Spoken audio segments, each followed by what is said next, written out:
चला तर मग मस्त अशा दिवसाची छानशी सुरुवात माझी इथे झालेली आहे आणि लेकरांचं मी सकाळी सकाळी मस्त शाळेसाठी आवरून दिलंय. आता जरा वेळातच ते शाळेला जातील आणि शाळेला गेल्याच्या नंतर जे काही माझं दररोजच्या कामाचं नियोजन आहे, तर ते मी आज तुमच्यासोबत शेअर करणार आहे.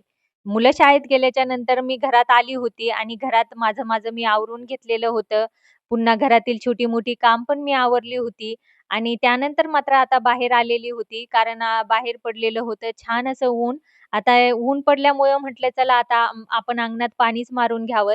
कारण मग सकाळी-सकाळी पाणी मारायचं म्हटलं ना, तर थंडी भरपूर जास्त आहे ना, तर पाणी काही मारावसंच वाटत नाही. म्हणून अशा पद्धतीने लेकरं वगैरे शाळेत गेली, अंगणात मस्त असं ऊन आलं, की मग मी बाहेरचं काम आवरायला घेते. छान असं अंगणात पाणी वगैरे मारून घेतलं. पोर्च वगैरे इथे मी झाडायला घेतला आणि अशा पद्धतीनं ऊन पडलेलं असताना आपण बाहेरची कामं केली ना, तर खरंच खूप छान वाटून जातं. आणि सकाळी-सकाळी उठून मात्र थंडीमध्ये हे सगळं काम करायचं म्हणलं ना, तर घाई गडबडीत करून मी पटकन घरात येते. पण आता तसं काही करत नाही. तर आता घरात आले. घरात आल्याच्या नंतर मुलांचा टिफिन झालेला होता.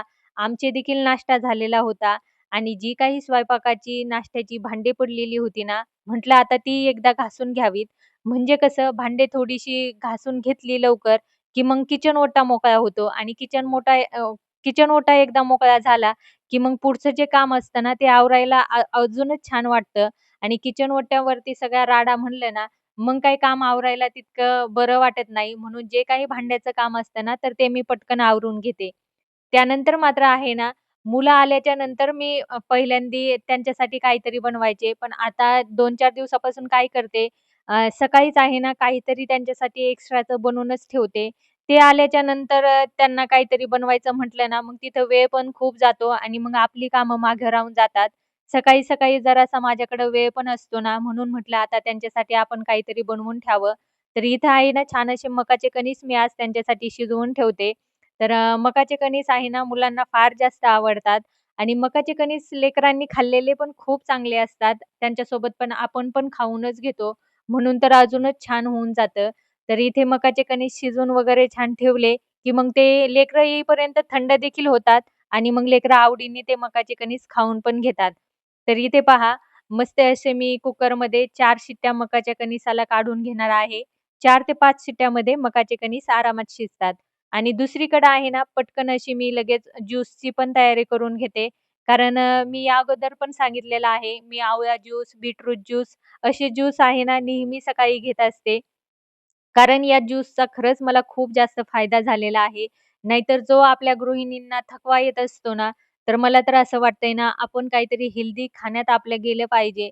नाहीतर मग हेल्दी नाही खाल्लं ना, तर मग आपल्याला दिवसभरासाठी थकवा जाणवतो. मुलांचं आवरून दिलं, त्यांचा टिफिन झाला. त्यानंतर मात्र छोटी-मोठी कामं घरातील मी आवरून घेतली आणि कधी 11 वाजतात ना, ते कळत देखील नाही.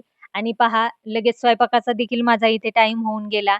तर पटकन आता मी इथे ज्वारीची भाकर बनवून घेते आणि आज काही जास्तीच्या चपात्या बनवल्या नाही, कारण आज दुपारी देखील मला ज्वारीचीच भाकर खावीशी वाटली होती.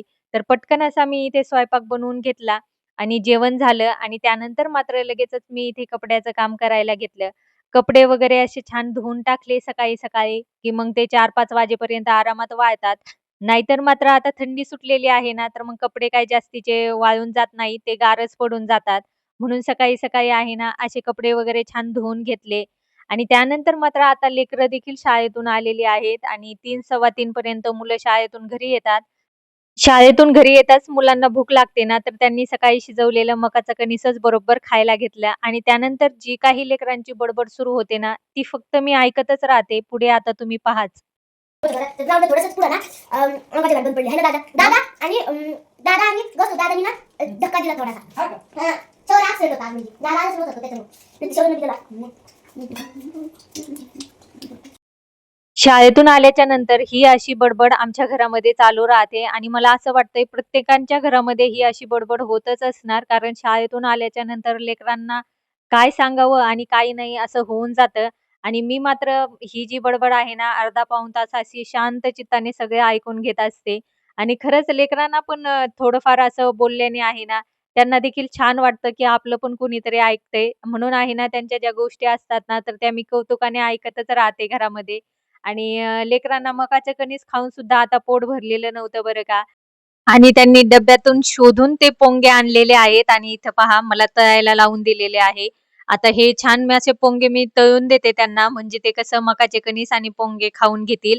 मग हाच वेळ असतो लेकरांसोबत भरपूर सगळ्या गप्पा गोष्टी करण्याचा. कारण मग एकदा त्यांचा ट्युशनचा वगैरे टाइम झाला, की मग ते आपले ट्युशनला निघून जातात आणि मग त्यानंतर मात्र आपलं सायंकाळच्या कामाला देखील माझी इथे सुरुवातच होऊन जाते. तर मस्त असे आता मी त्यांना भरपूर सगळे पोंगे मी इथं तळून दिलेले आहेत आणि हे पहा तळता तळता त्यांचं खायचं देखील काम चाललेलं आहे. कुणी मागून येऊन पोंगे घेऊन जातंय, तर कुठून पुढून घेऊन जातंय आणि सारखं ते किचनमध्ये आहे ना अशा पद्धतीने घुटमळत राहतात. आणि मग तेव्हाच त्यांना देखील छान वाटून जातं, की आपल्याला काहीतरी आपल्यासाठी बनतंय. तर हे पहा लगेचच मग ते व्हिडिओमध्ये सुद्धा तिचं दाखवायचं काम चालू होतं ना, तर या गोष्टीचं मला देखील हसू येत होतं. आणि सकाळीच मी काय केलेलं होतं, काही आवळे वाफेवरती छान शिजवून ठेवलेले होते. तर म्हटलं आता चला माझ्याकडे जरासा वेळ आहे, तर मस्त असे हे जे आवळे आहेत का पाकामध्ये मी जरासे शिजवून घेते. तर पातेल्यामध्ये मी थोडासा पाक केलेला आहे आणि शिजलेले जे आवळे असतात ना वाफेवरती, तर ते या पाकामध्ये सोडून दिलेले आहेत. आता कमी गॅसवरती जरा वेळासाठी यांना शिजवून घेते आणि त्यानंतर मात्र या आवळ्याची आवळा कँडी म्हणा किंवा आवळा मुरंबा म्हणा, असं तयार होऊन जातं आणि खायला पण तितकंच छान लागतं. तर असा गेला माझा आजचा दिवस. आवडल्यास एक लाईक नक्की करा. चॅनलवर तुम्ही नवीन असाल तर चॅनलला सबस्क्राईब करा. भेटूया उद्याच्या नवीन व्हिडिओमध्ये. तोपर्यंत धन्यवाद.